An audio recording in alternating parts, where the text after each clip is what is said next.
Following our first weekend of Titanic Big Ten matchups, we bring you our Big Ten Power Rankings as we do each and every Monday here at the Voice of College Football. Please like the video, share the videos out on social media, and subscribe right here. We've got call-in shows all week, and of course our live streams with the 7 teams featured on our team channels. Best discussion, debate, and analysis, not because of me, but because of you. So please lock it in for the stretch drive of college football. Let's go to the basement of the Big Ten, and Northwestern reserves its spot once again. They had left the basement after defeating Rutgers a couple weekends ago by 2 touchdowns. But if you look at the complete body of work, this has been the worst performance in the Big Ten. The Wildcats fell to 1-4 in conference play following a 27-point loss to Minnesota. That coming off the heels of losing to Michigan by 26 points. Andrew Marty's back at quarterback. Evan Hull having a nice season at running back. 15 carries for 107 yards against Minnesota, but the Wildcats just on a down cycle with Pat Fitzgerald on the sideline. Still a capable coach, one of the best in the nation, actually, and this program will be fine. But this particular season, just a bad showing week to week. And now Northwestern takes on Iowa. So anybody who loves offensive football, cover your eyes. Turn the channel, do something else immediately. Northwestern at number 14. At number 13, a team that defeated Northwestern by 7 touchdowns, but otherwise has been completely useless in the win column against Power 5 opponents, and that's, of course, Nebraska. Scott Frost, I guess he can put this on his resume, looking for his next job, that his teams do not get blown out. They lost another one-score game. Purdue 28-23. They've lost every game by 1 score. Adrian Martinez with 4 interceptions. Some questionable play calling. Again, some questionable in-game decisions. And yes, Nebraska now has to invite Ohio State to Memorial Stadium. This may test the 1-score trend for Nebraska as they fall to 3-6 overall. They've got to win their last 3 games to make a bowl game. And they've got Ohio State, Iowa, and Wisconsin. Nebraska at number 13. Playing like a top 5 team in the Big Ten many times, but when it's all added up, results count. Nebraska is at number 13. At number 12 in the Big Ten, we've got Rutgers. And the Scarlet Knights coming off a nice win against Illinois this past weekend. So, of course, under Greg Schiano, this is a much improved program, but still one of the worst teams in the Big Ten. Started at 3-0 out of conference. Their big win of the season against Syracuse, a team that's been pretty good in the last month. They won that game by 10, stepped into Big Ten play, and then, of course, were introduced to reality. But this past weekend, a nice win over Illinois for the Rutgers Scarlet Knights as they ran Illinois in regards to plays. This was a typical Rutgers-Illinois game of what you would expect. They both struggled to find the end zone or the red zone or the other side of the field. 78 plays run by the Scarlet Knights, 49 for Illinois. And Rutgers now takes on Wisconsin at 4-4 overall. Their first win in the Big Ten at 1-4. At number 11, we still respect the schedule and the losses against top 10 teams. That's what's keeping Indiana at number 11. 2-6 overall, 0-5 in the Big Ten. They lost to Maryland 38-35, so they were in the game. They gave the true freshman Donovan McCulley the start at quarterback, and he played pretty well, so maybe they've got something there. Of course, this was supposed to be a contending team. It was a top 20 team to start the year. It also had a team with Michael Penix at quarterback. Then Jack Tuttle, the former 4-star from Utah. Now Donovan McCulley gets the call, 14 of 25 for 242 and 2 touchdowns, no picks against Maryland. So the Indiana offense showed some life in losing to the Terps by 3. Stephen Carr had 136 yards on the ground as Indiana finally stepped into its class and wasn't blown out this particular week. And they've hung tough against most of these top 10 teams like Cincinnati, like Michigan State. But they've got a dated Michigan, so it's back into fringe top 10 play for the Hoosiers at 2-6. At number 10 in the conference, we've got Illinois. Now, Illinois is coming off the loss to Rutgers, but they've notched the win against Penn State. They had the early win against Nebraska. They've played better as of late, but really could have made a move toward bowl participation had they defeated Rutgers. After running for 357 against Penn State, only 107 yards against the Scarlet Knights and 10 first downs in that game. Third down efficiency, 3 for 12. The Illinois offense is putrid, even though Brandon Peters had a pretty good game. Illinois at 3-6, 2-4 in the Big Ten, take on Minnesota on the road this weekend. At number 9, we've got Maryland coming off that 38-35 win against Indiana. Maryland's defeated Illinois also in the Big Ten. They're 2-3 in the conference. Talia Tagovailoa had a day, 419 yards passing. One more win to bowl eligibility for the Terps at 5-3 and number 9 in the Big Ten. They've got Penn State this week, and look out, Nittany Lions. Could be a rough one to deal with after the letdown against Ohio State and putting everything out there on the field for that one.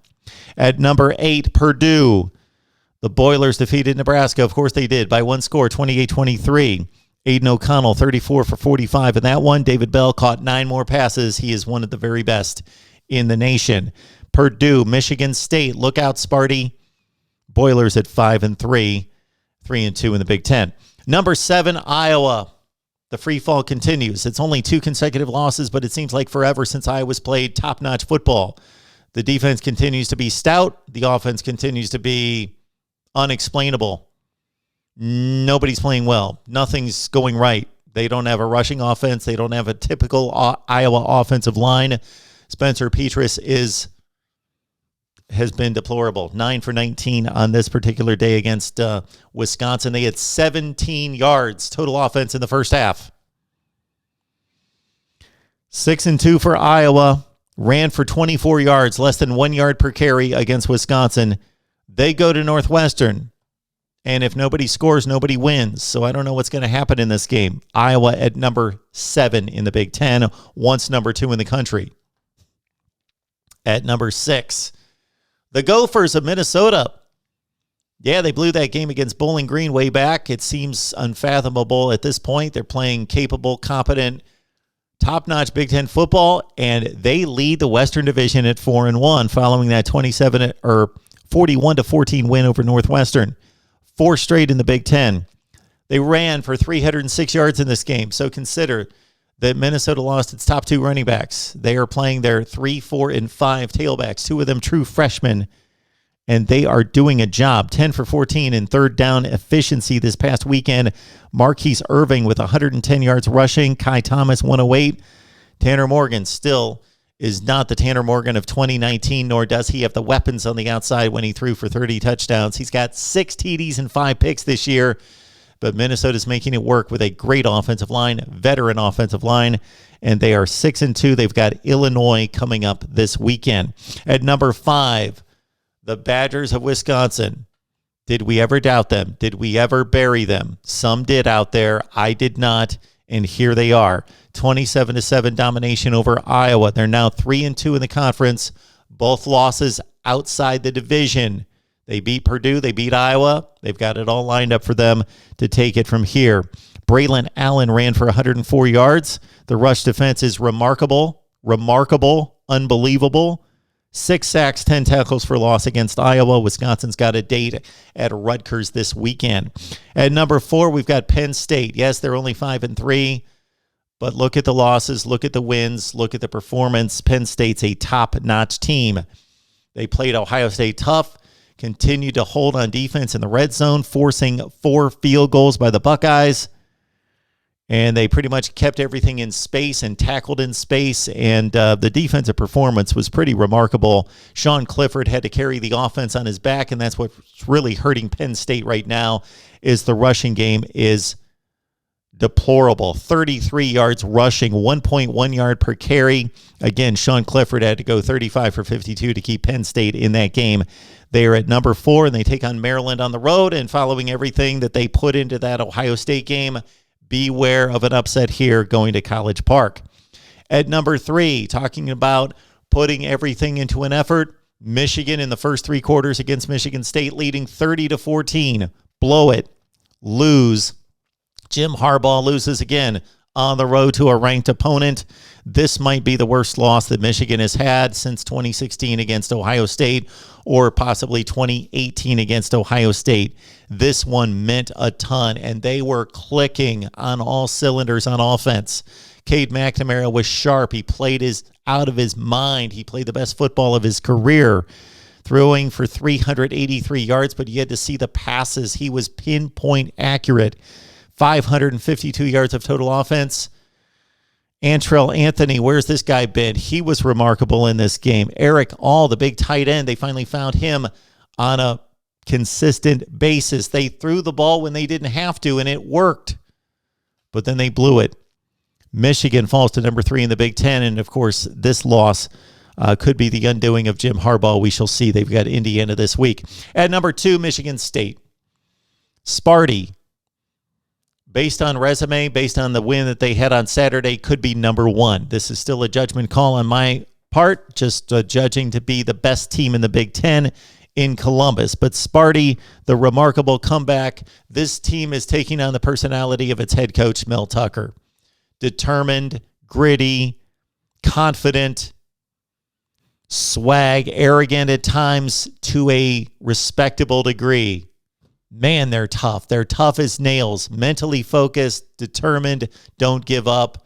Kenneth Walker, $197 and 5 touchdowns on the ground. He is the leading candidate for the Heisman Trophy. I can't imagine anybody else at this point of the season being voted number 1 for the Heisman Trophy. Peyton Thorne didn't have his best game, but in the big moments in that game, especially that 4th and 4 when they needed it, he dropped a total dime down near the goal line to keep that going. Charles Brantley, of course, the true freshman. This is just indicative of Michigan State type of play. The last play of the game, the McNamara interception that sealed it. Brantley played off of his guy, duped McNamara, picked off the ball with one hand. Remarkable. Michigan State at Purdue, upset alert. Coming off the big win against the Wolverines at Purdue. Ohio State at Nebraska this week. The Buckeyes are the number 1 team in the Big Ten. They played like it most of the time on Saturday. For anybody that expected them or still have the expectation that they should have blown out Penn State's an excellent team. Can't run the ball. Everything else, they are really good. Receivers, quarterback, defense. Ohio State wins it. They were forced to kick 4 field goals. They have the number 1 scoring offense in the country. Travion Henderson had to carry the ball like a man for the first time over and over and over and over in a close, tight situation against a good team, good defense. 28 carries for $152. Ronnie Hickman had 14 tackles on defense. Of course, they had a pass rush that's developing with guys like Zach Harrison, of course. Tyreek Smith, they teamed up for the big play of the game that gave the Buckeyes a cushion in the first half. And Ohio State with a narrow decision here over Sparty. Let's go with the Buckeyes at number 1 in the Big Ten. They are 5-0 in the conference, and they go to Nebraska to take on the Cornhuskers this weekend. Leave your comments below. Those are my Big Ten power rankings. Again, it's Ohio State with an edge over Michigan State. Michigan 3, Penn State 4. At number 5, Wisconsin. Minnesota at number 6. Iowa with a free fall at number 7. Purdue at 8. Number 9 is Maryland. 10 is Illinois. The bottom 4, Indiana, Rutgers, Nebraska, and Pat Fitzgerald's Fighting Wildcats of Northwestern. Great to see everybody here. Thanks for the support here at the Voice of College Football, and we will see you with more college football content next time.